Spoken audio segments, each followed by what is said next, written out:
Went up to the stupa this morning to take a look at the work that Silvera and his group have been doing on this restoration of this remarkable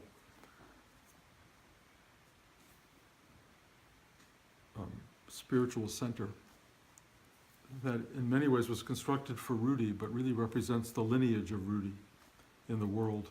And it is a center that was built many years ago, 5 years ago or so? 81, wow, goes way back. And has fallen into disrepair.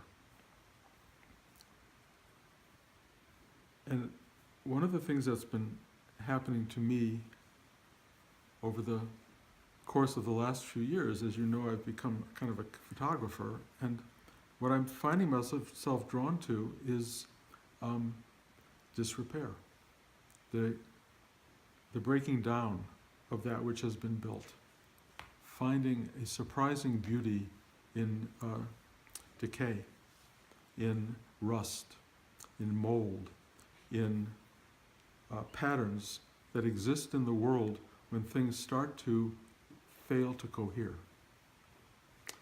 And what has been so surprising to me is how much beauty exists in that.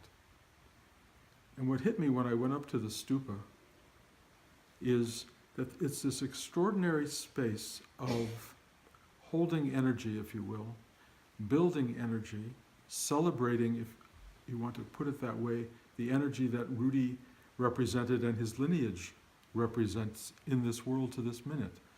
And so it is under construction and becoming increasingly beautiful while it's falling apart. It is kind of the essence of non-duality. It is the creative and the uncreative, the creation of and the destruction of something almost simultaneously. And in a sense, we all represent that. Every one of us is in the process of being created at the same time that our bodies are already starting to decay. And it's a process that is at the core of the breath of existence. It breathes in and it breathes out. It inhales, it exhales. We are born, we die. Everything follows that pattern. And we tend to have, as people, an enormous celebration of the birth and the creation and the construction of the universe we live in. And we tend to look the other way when it starts to fall apart. When the infrastructure is no longer working, people don't want to pay attention to that. Why fix what's broken? Why not just build new stuff? But in fact, to sustain itself, the world needs to be in a state of constant repair, constant effort, constant maintenance, to the point at which that no longer works. And every one of us is going to find ourselves in a space at some point where there's nothing left to fix you. Those of you who've held cars for long periods of time, Blanche and I often have had cars for 15, 20 years. My car right now, it's a car from 1989. And it still doesn't have 100,000 miles on it, but it is definitely falling into some, not real disrepair because I've been good with it, but it can't go on forever. And these other cars we've had, really, they get to a point and they say, we don't have replacement parts. And you have to kind of accept that at a certain point in time, it's going to be completely demolished. And I'm talking about not just cars, but us. We are this simultaneous evolution and de-evolution of existence. We focus on the thing that's happening in the moment. We arise every day and we go, I'm here, I've got work to do, I've got to get to the job, I've got to do this, I've got to do that, keeping busy, constructing, building this life, and then slowly watching the thing you built kind of reach a point where it is done. You've built it. You've had a career. You had a job. They throw you a retirement party. They give you a gold watch. Whatever it is that happens, suddenly that effort, all that time, all that drive comes to an end, and there you are. who am I? What am I? The cycle is starting to go downward into dissolution. And we are in a very interesting culture that pays very little attention to that ride. We pay our attention to the building, to the constructing, to the celebration of that which was built, when half of the journey goes in the other direction and we barely look at it. We are dismissive of it. And that's a source of great suffering for people, because they don't acknowledge, they don't accept, they don't believe that they are going to face annihilation. And I don't mean that to be scary. I don't mean it to be a negative, and I think there are probably people listening to this talk now who just push delete. And I get it. I get it. Who wants to hear that stuff? Who wants to hear that the downward slope is such a major part of one's life, and we have so little instruction, so little preparation for that journey? Basically, it's house people somewhere and pretend they don't exist, and then put them in the ground, or put them on fire, or whatever you do to people. But that journey downward is beautiful. It's filled with beauty. If you've ever looked deeply into the eyes of someone who's lived long, you see this exquisite universe of having been. You know, one of my favorite people in the world is John Mann, and you all know John. He was one of Rudy's early students, and we're sitting in an ashram that he sustains, really. And I was hugging him last night, and you know, John is 89 years old and becoming more fragile. And as I hugged him, I felt, because I knew him when he was young and vital, like I was young and vital, and I felt how that hug has turned into something different. It's like good wine. It's rich. It's got flavor. It's got quality. It has depth. It has a life lived.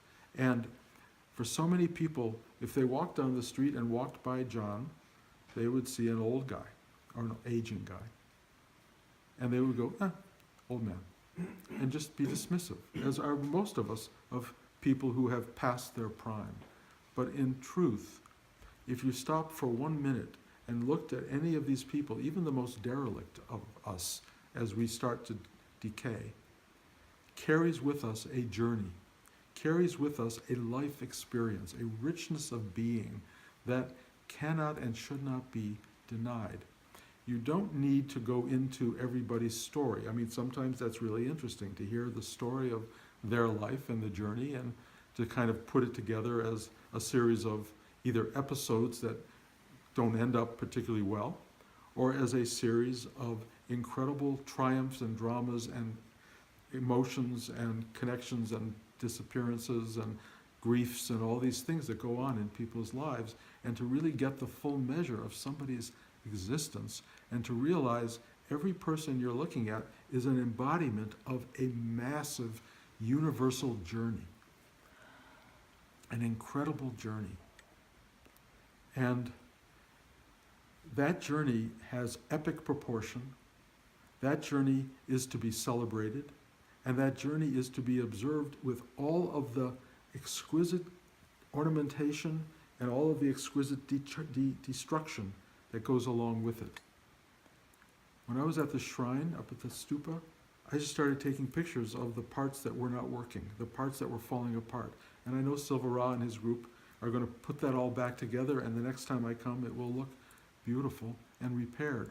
But it's such a signal right at this moment of what this is all about. This whole human experience brings us into being and takes us out of being. And it's a whole ride. It's not just come into being, die, fall apart, become insignificant in the world. There is no insignificant in the world. We are significant every second. And the universe knows that.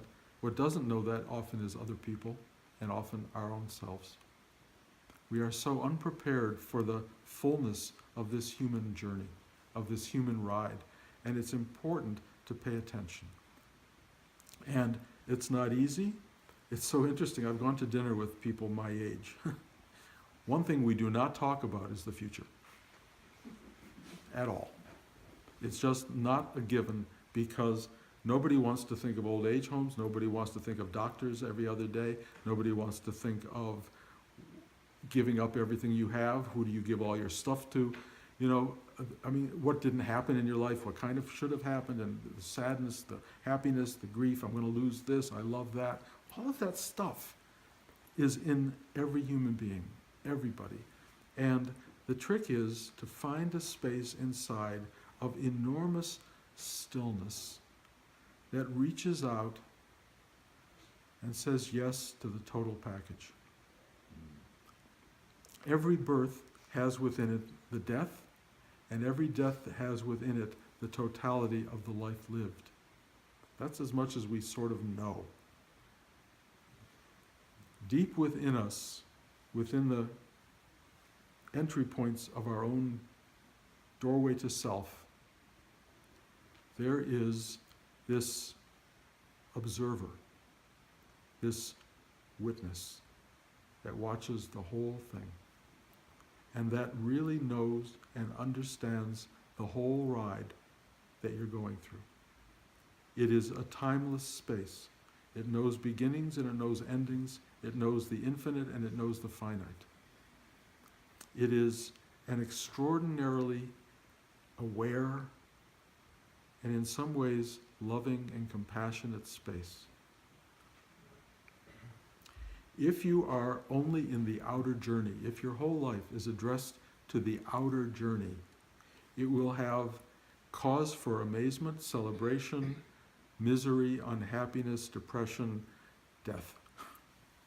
All of it. And it will all be perceived as it's occurring, and it will all be perceived with this experience of wanting, holding, embracing, losing, suffering. And the suffering comes from the simple fact that ultimately it's all lost. So no matter how beautiful it is, how wonderful it is, how complete it is at some moment in time, it's temporary. It's going to go poof, either quickly or gradually.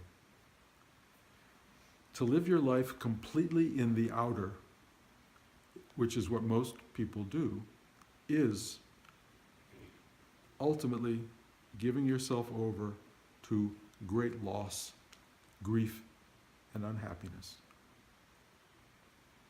How do you get away from that? How do you find a place that doesn't give itself over to that? Well, the real key is, forgive me for coming to a point that I come to every time I talk, the inward door to the witness that knows it all, that has seen it all, that is it all. And this door goes inside into a world that is in many ways the equal to and maybe even greater than this outer journey. I say it might be greater than because once you enter that world, the timelessness of it seems to be something that has no beginning and no end. People call it infinite and eternal. Its vastness is scary to the ego mind, but a total repose to the witness itself. It just knows itself. It knows us better than we do. And it takes us in, and it reaches out and makes a wholeness of the outer and the inner universe. By going inside, you become complete. You become what you are and who you are. It doesn't mean you don't live a life outside. If anything, you live the outside life with a kind of clarity and perhaps even wisdom or maturity beyond your years. And you do see lots of people like that who somehow know things. They somehow are clear about it. They have a sense of what the world is. Some of them practice meditation, some of them don't practice. Some of them just are born awake or connected or lucky, whatever you want to call it. Some people just are there. But most people that I have met in my life don't even have a clue that there's a doorway in. They don't even know there's a place to go. They don't even know there's, the word salvation popped into my head, that there is salvation. It's not exactly salvation, but it's something that allows you to be you, authentically, completely, joyfully, without feeling that the you that you need to become has to appease or make anybody else happy. The you that needs to become is happening all by itself. And all you have to do is bring all of your wisdom and consciousness and attention and energy to the building of your life and to the dismantling of your life. That's your job. And this will help guide you through it and carry you to the point where you give yourself over completely again to the space from which you arose. You go back to yourself. You go back to this incredible state of being. Most of us are very obsessed by doing, and being is completely taken for granted. Of course we're being. I'm a human being. What do you think? I'm a being, and I be. But the truth is, most of us are not good at being. Most of us really find it kind of scary to even contemplate being because it's such an abstraction for us. It doesn't have weight, it doesn't have a space, it doesn't have a locus. It seems to be kind of everywhere. The mind can't grasp it. It's not knowable in some traditional sort of intellectual sense, even emotional sense. It's just kind of there. You know, the two fish swimming in water and saying, what's this thing called water? I've never seen it. Of course you're in it. You don't see it, you're it. But here we are with this universe of being that we do not know. We do not grasp, we do not touch, except for the fact that it's always there. This entry point, the heart, the gut, your ego-mindedness, your third eye intellect, all of these entry points go inside into the you that you are potentially able to discover if you want to go there. And you see people do it without knowing it. I talk a lot about, the navel chakra, which is, this chakra of physical grace in a way.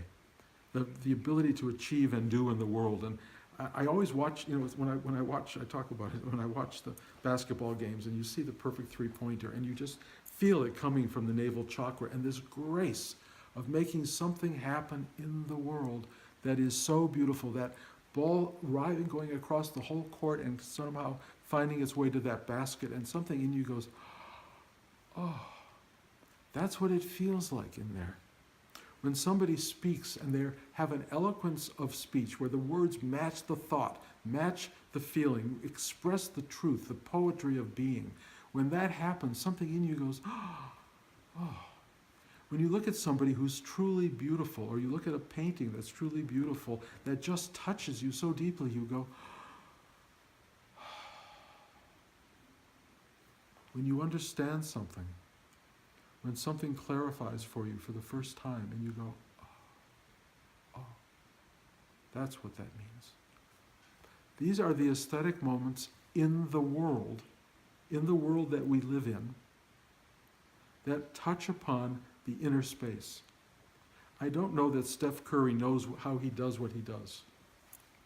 I don't know that Einstein knew what he was doing.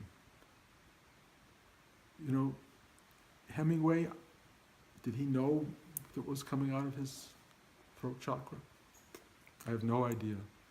But people who find themselves discomforted in the world for one reason or another, or who have somehow awakened to the possibility that there's more to life than what's outside us, people who have begun to think there's something else, something more, something other, something bigger, something better, begin the journey that you are all on into yourself. And the access point tends to come from sitting still and discovering this series of openings that can take place. Some of you go in deeply through your heart, some go through your mind, some go through your gut, some of you really begin to open all these centers and find enormous contentment and awareness in the bigness of your being.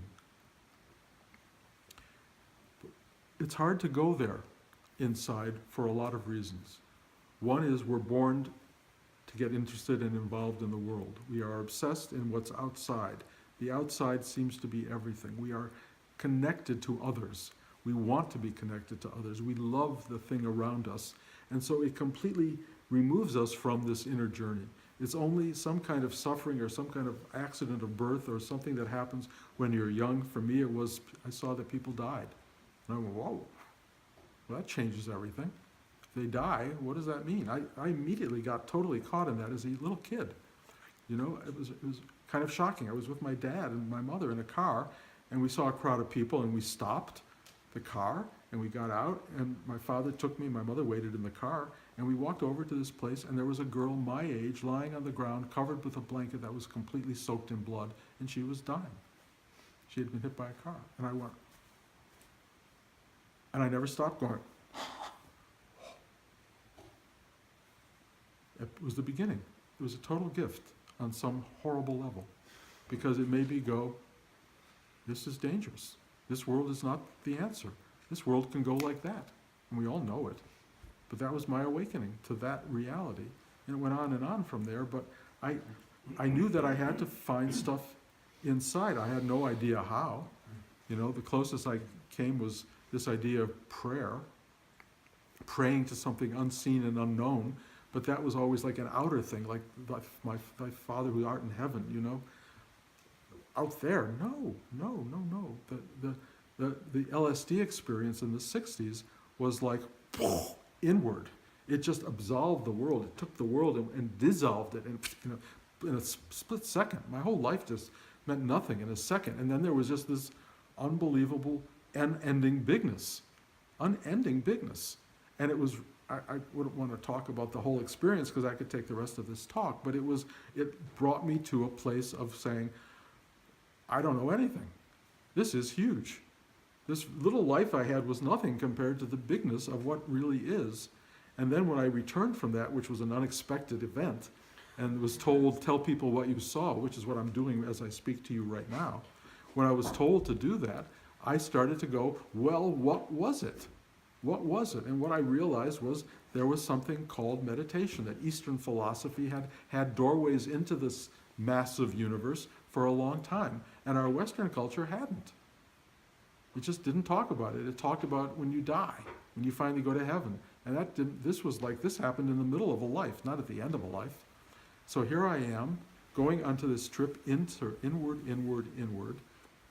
And here's what I learned in sitting over the course of 50 years. 1, I didn't want to do it. 2, it's boring at first. One is easily distracted. There are many other things one could do that are much more important and meaningful or effective than sitting still. That it's a total waste of time. And get me out of here. That's the experience of sitting for most people. Why am I doing this? I could be out having a drink. I could be out watching, Seinfeld reruns. There's so many things you could be doing. Why would one want to sit? And so when you sit and you meditate, there is this unbelievable resistance to sitting and meditating. Everything in you goes, why? Until one day, if you're determined enough and muscular enough internally and willful enough and determined enough, this thing goes, whoop, just like this, whoop. No, not a big deal. It's a tiny little whoop. You go, whoa, it's so sweet. It feels so good. It's like eating chocolate for the first time or having an ice cream cone or making love or whatever. It's like, you go, okay, I'll do that again. And then you sit down again, it's not there. And then you give up. You go, that was a once-in-a-lifetime experience. I had an awakening. I had a whoop. And you kind of walk away from it, and you maybe start teaching classes and writing books. But the reality is, if you keep sitting in this space, the whoop gets bigger and bigger and bigger. And the draw in becomes something that is not unlike the draw outward. You start to feel a kind of balance, a kind of harmony, a kind of inner space that begins to be as big as the outer space. Even bigger, because it doesn't stop at the borders of your body or the borders of your mind. It just keeps going. Your mind can't even follow it. Your mind doesn't know what to do, and finally, if you're lucky, gives up. And in giving up, it goes, bigger, and you cannot encapsulate it. It's just this bigness of being. This bigness of being becomes as rich as, perhaps richer than, the outer world. Here's the danger. I know people who have found the doorway in and go, I don't want to go out again. I don't want to be in life again. That's too hard. This is easy. This is the sweetest thing ever, and it is. And it's full of awareness. It's full of magic. It's full of spiritual witnessing of so much comes at you from going inside, and the deeper you go, the bigger it gets. But the thing Rudy taught us is that this spiritual inner space is completely reflected in the outer space. And to have one and not the other is to become completely imbalanced. I remember hearing the word, you can't have tick without tock. You can't have inhalation without exhalation. There's this thing that goes on that's in and out, tick and tock. It's this thing of yin and yang. It's infinitely necessary. So if you are totally lost in the world, you're going to have a very hard time. If you're totally lost in the inner landscape of your being, you're probably going to have a hard time anytime you have to step out and deal with the world. So the idea is to discover that the world is really an emanation of the inner. The inner is emerging from, or the outer is emerging from the inner, manifesting itself in this most extraordinary reality, and then returning. And it does it like breath. Inhalation, exhalation, and it keeps happening. And we are both. We are, or let's say we're it all. We're everything. Which is remarkable. Except that there's another polarity in all of this, that there is everything and nothing. There is hundreds of billions and trillions and zillions of stuff, and there is zero. We are zero, and we are all the things that are. How is that possible? No way to know. No way to understand it. Trying to understand it will be a waste of time, but witnessing it is not a waste of time. Witnessing the ineffable truth of being, that you are everything and nothing simultaneously, brings you into a state of absolute awe, awareness, presence, knowing and not knowing, being. It brings you into life itself. Life itself. Mundane, simple life is not other than that. The everything of being is not different than the nothing from which it emerges. It's all one constant living being. So that birth and arrival in the world and manifestation and creation and building and structuring and having and acquiring and enjoying the world is part of something that will then go into losing every ounce of it. And as you lose it, you will perhaps begin to realize the treasure that you just had. And if you can avoid grief and just sit back and understand or realize or witness this is how it works, you will discover that the exquisite nature of everything is in every second of your being and in your doing. They are all the same thing.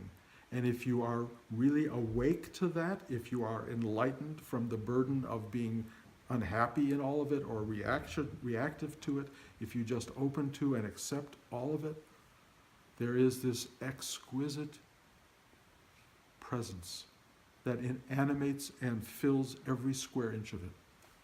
And if you are not experiencing that, you have something to look forward to. In a sense, the evolutionary impulse is to grow into the witnessing and knowing of that. But as I speak regularly here, there is no moment where it's not happening, and there is nothing to get to have it happen. It's happening as we speak. The only problem is you're not sitting in a space that's aware of the very thing that you are. That's the only problem, and it's not even a problem because the universe doesn't care. It doesn't care whether you're seeing it or not seeing it. You care. Your caring is everything. Your desire, your hunger, your need to become one with what is going on, one with the suffering, one with the beauty, one with the terror, one with the joy, finding yourself able to see what that is and how lucky you are to be part of it. That's the journey. That's what we're all doing. We're all trying to do.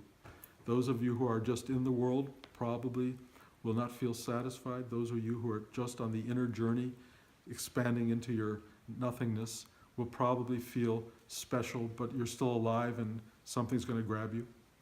You know, they're still going to rip your body into shreds, and you're going to have to deal with that. And if you haven't figured it out,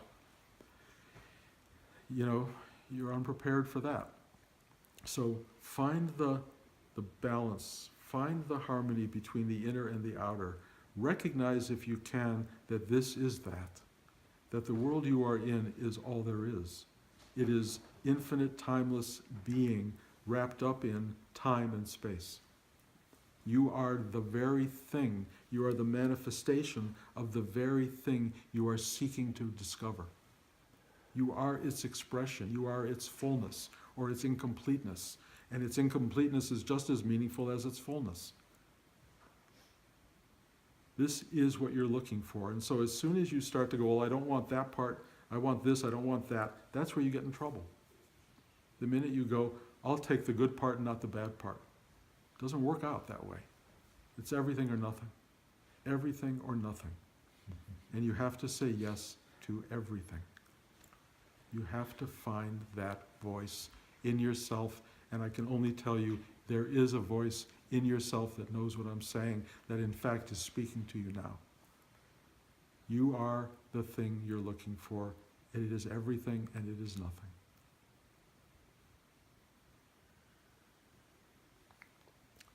It's not going to make sense, but you'll know it's true.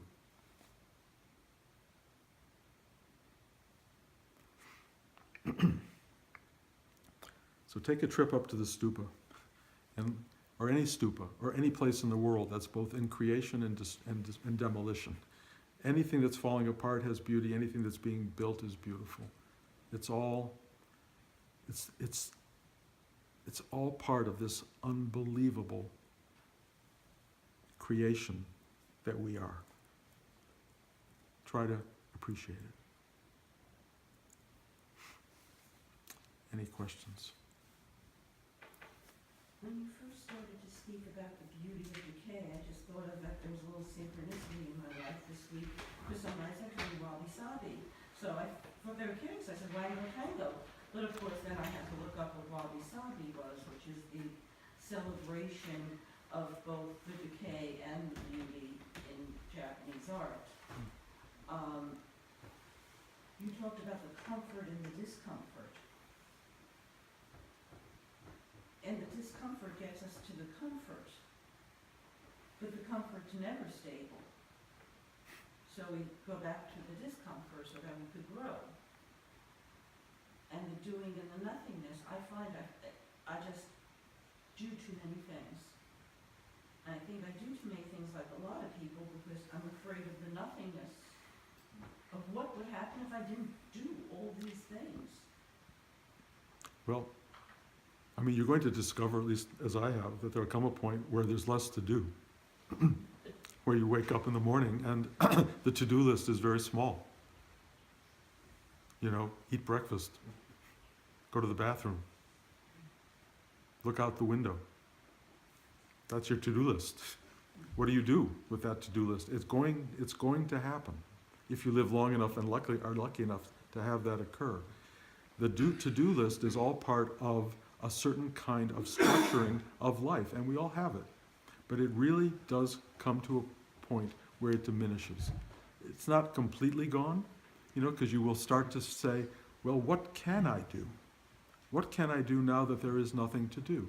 Well, there's a world full of need, and there's all sorts of ways to meet that need that can become instructive, creative, but it won't be like the building of a life you had before. It will be sustaining people in their own struggle and drama of life if you become a helper to people, or a lover, or a giver, or whatever it is you become. Or you can sit still in your apartment and look out the window and just sit in a rocking chair, which is not, it's not the worst thing in the world, but you get choice. You can get choice to do rather than this obligation of, I gotta eat, I gotta make stuff happen.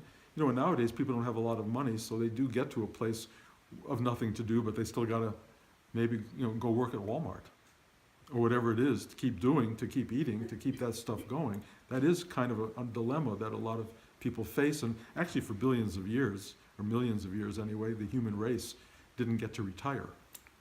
You work in the fields and grow crops and eat, or you die. So right now we have the possibility in human life of a lot of stillness.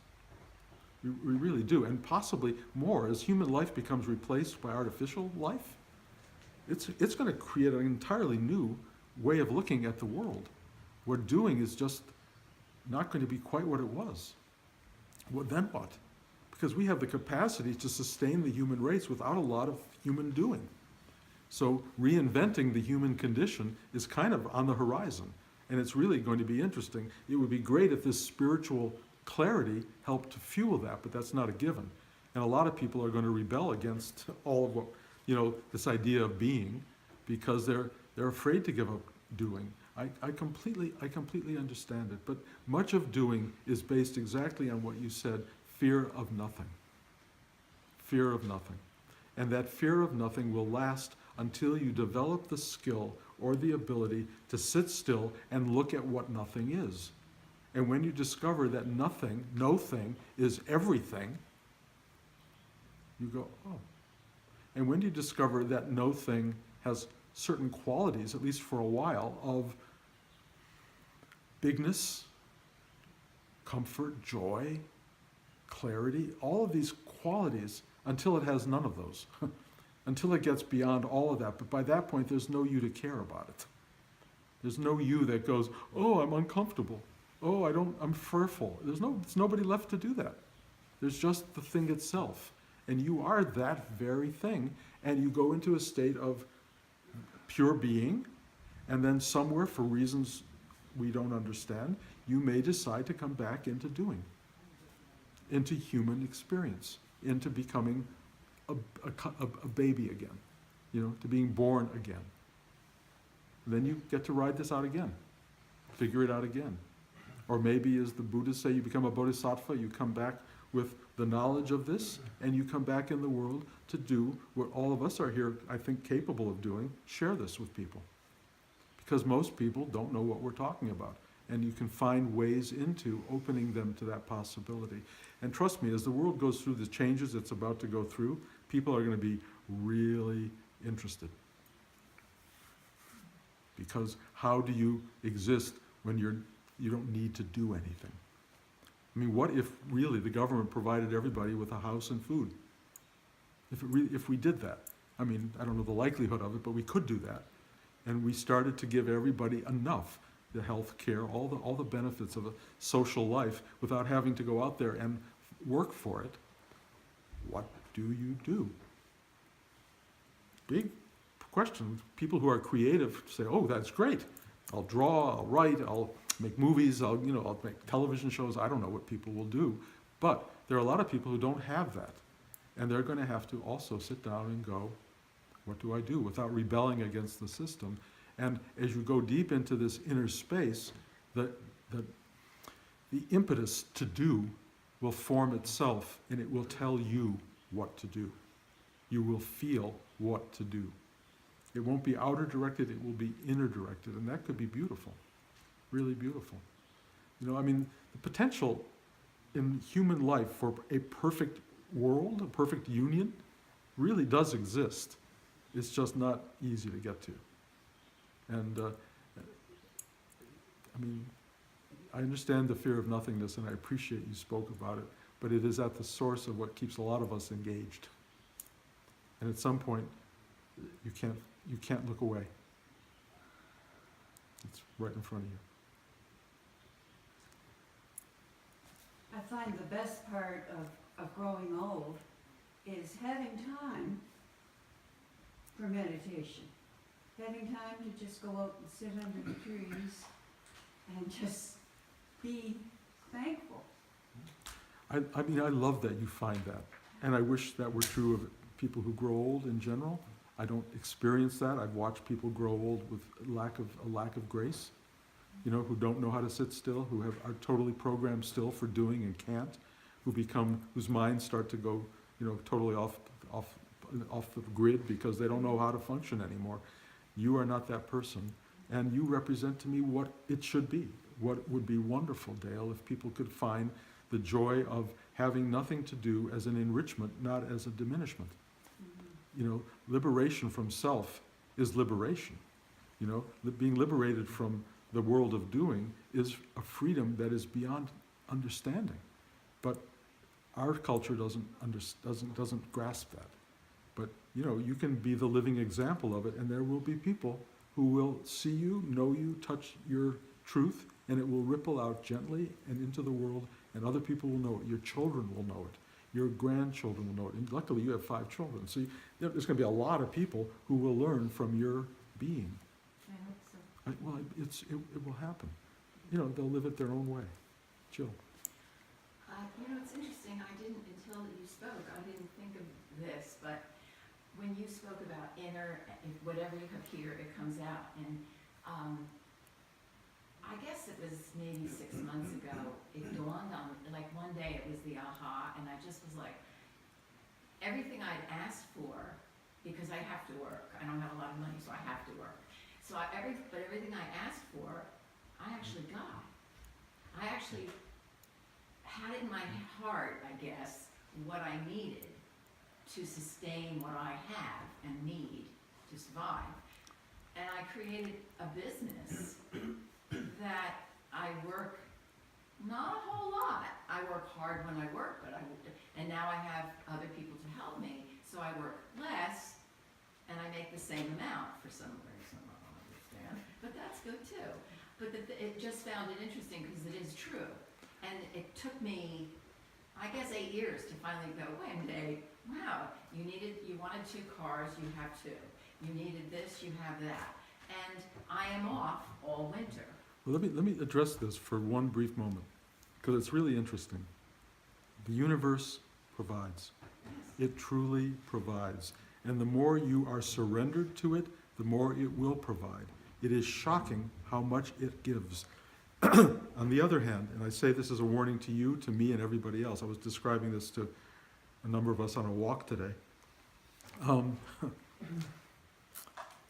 Sometimes when I'm driving down the street, every light is green. It's just one green light, one green light after another, and I'm going, oh, I am in flow. Red light. Instantly, not 20 minutes later. It's instant response. The minute I own it or take pride in it or think that I have done it, it will absolutely crash the system. It does it because it needs to. Because it needs to awaken you to the fact that every microsecond is to be experienced with grace and appreciation. And the minute you are prideful of it, pride goeth before a fall. The minute you walk around saying, I have it, over. No, it's gratitude. Yes, every day. gratitude is the key. I'm so grateful for every green light, and when the red light comes, I sit down and go, now I can take a breath. Like, I actually had a problem, and I kind of was like, someone didn't want to pay me, and I kind of thought about it, and I was angry at her behavior, but then I went, you know what, one day, I just sent her a text with the facts and reality, and I didn't have any energy, I didn't put anything in it, and the next thing you know, she's like, send me your address. I will tell you, one of the best ways to address the world is openly, lovingly, honestly. Not with your anger and emotion and the stuff that makes you crazy, because that will never serve you. Anything that's invested in that will come back to haunt you. Simple, open, compassionate honesty with everyone brings back everything you need, and it brings it back without karmic consequence. Karmic consequence is when you say something negatively, it brings back a deluge of consequence that you do not want to deal with.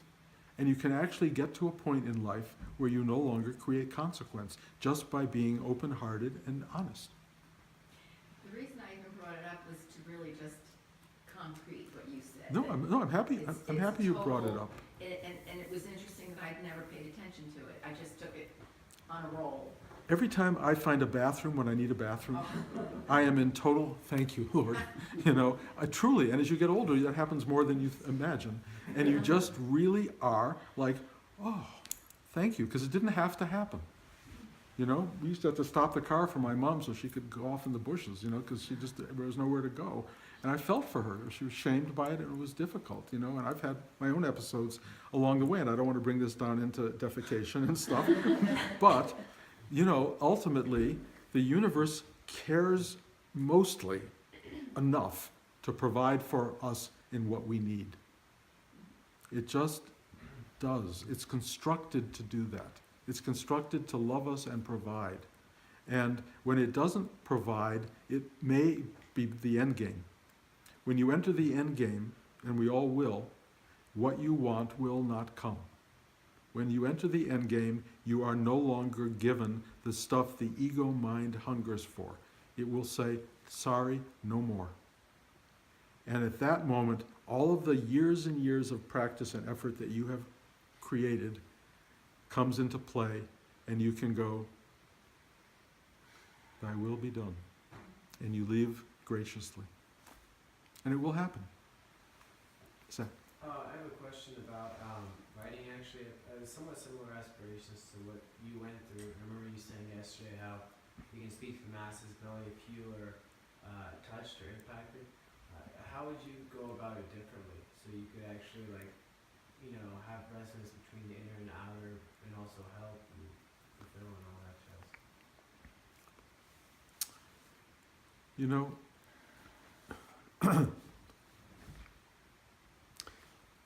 Eckhart Tolle and I had a dialogue maybe 9 months ago or so about why do we do this? Why do we put this stuff out there? Why do we keep having retreats and talking about this stuff? And we both arrived at the same realization that it wants to be spoken. It's not about how many people need to hear it, or whether you are talking to a vast audience or an audience of 1 or 2. You have to understand that this voice in you, the deeper voice, wants to be spoken. If it's coming from ego mind, nobody cares. You can write something, the horror film that everybody will go see, and it will touch and scare millions of people. That's the world. And that's karma creating, by the way. You scare people, stuff will come back. It really will. If you bring your heart to the screen or to the book, the novel, or the painting that I know you do, if you bring yourself to all of that, it simply ripples out. It frees you of that stuff, and it allows you to serve the voice that is evolving within you as we speak. This thing is developing and developing and developing, and it will find its way out. How you can speak ultimate truth, I don't know. I've given up as a filmmaker trying to do it. I couldn't find, every movie that I ever wrote was one sentence of an idea. I couldn't give a talk like this in a movie, because nobody would come. Nobody would listen to this. And there aren't that many people even now who listen to it, but it's out there, and it's the voice that wants to be spoken. Forget your audience on some level. Find the voice. Find the thing that wants to be out there and let it go. Let it ripple into wherever it will go. People who need it will be there and show up, and the flow of it outward will be so satisfying to you. You will be so grateful that you gave it credence, that you gave it energy, that you allowed it to be born. Just the way my children come to me and tell me, thank you for bringing me into the world. And as I would say to my own parents, middle of World War II, they gave birth to me. Why would anybody do that? Give birth to someone in the middle of the worst conflagration in the world. And yet, I've had a most amazing life. You can give birth to thoughts, ideas, teachings. If they come really from the depth of your soul, they will go out and ripple into the world. And one person may come back and say thank you. I was driving, somebody was driving me to the airport in Sedona when I was there. And I got in the car with Blanche and we were being taken to the airport, and he said, I have to tell you something. He said, I saw your movie Ghost. He said, 30 years ago almost. He said, it changed my life. It created a spiritual life inside me, and I would not be here today if it wasn't for you. And he'd done 2 paintings that he wanted to give me because he knew he was picking me up to go to the airport. And if I hadn't been in Sedona and he hadn't been the driver, I would never have known that something I had done had impacted him. I would never have known. And I live just happily as can be without knowing. But those little moments where it comes together and you realize you touched somebody is exquisitely satisfying, because that's all it wants. It wants to touch people and plant these little tiny grace notes in people's heads that allow them to go, oh, wow. And that's what you are born here, that's what you're born to do. So find it first. You can't teach it until you know it. You can't express it until it's alive and well inside you. And it may take time. It took me until I was in my 40s. I couldn't find a way to it. I kept trying, but I couldn't quite get there. And then a maturity occurred, and a mature voice was allowed to go forward. I also had an astrological configuration that gave me 17 years of a career, really, of stuff happening that had nothing to do with me on any level. And when that was over, it was over. And I don't miss it for a second. So take your time, find who you are, find what you need to say, and let it arise. I've seen it arise in your paintings. I haven't read your work, but it's there. It wants to be spread out. It wants to be shared. You will do it. Okay? Jordan. It seems as if there's a kind of relationship between flow and surrender. I mean, maybe they're the same, but I was particularly mindful in sitting today, this old habit of grabbing onto something that you spoke to the other day. I'm just wondering if you could say a few words about that. Well, the first thing to know is that flow does not always come out of surrender. Sometimes surrender is to nothing, to no flow, to total obstruction. Okay. I sit down sometimes and there's nothing there. And I go, like, what am I doing wrong? How do I deal with the nothing? Especially when you're teaching. Go, it's not there. And then I go, okay. I just sit and I watch the nothing express itself.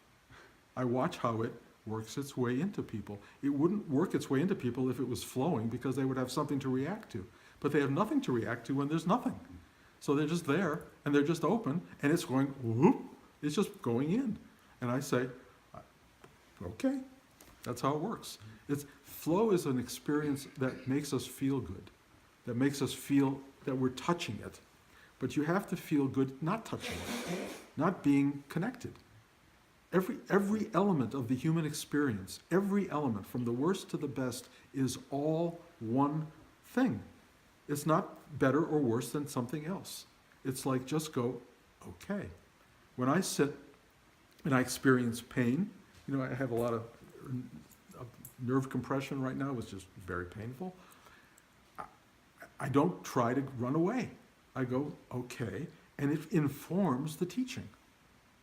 I don't know how it informs the teaching, but I feel it.